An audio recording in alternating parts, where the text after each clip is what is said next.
All right, so real quick update on the market. What are we seeing? What am I expecting? What have I seen in the first few weeks here of 2023? Guys, here's the deal. Sellers are getting what they're looking for if the price is correct, right? So if you're pricing your property right, you're getting what you look for in your price. You're getting multiple offers. There's still a lot of competition.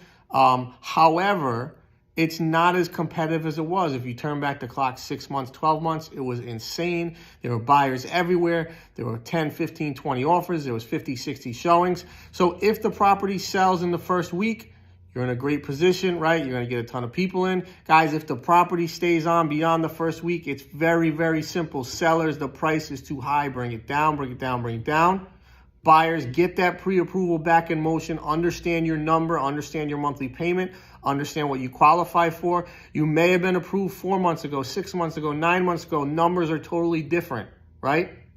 Very important that you understand where you are. If you're looking to sell, great time to get an evaluation. Weather's been very helpful for us here in New England, and buyers are still out looking. The normalized interest rates are becoming a regular part of buyers' situations where they're understanding what their new numbers are, and they're out there and looking. So guys, let me know you need anything, buyers and sellers. Let's go. We're here to help.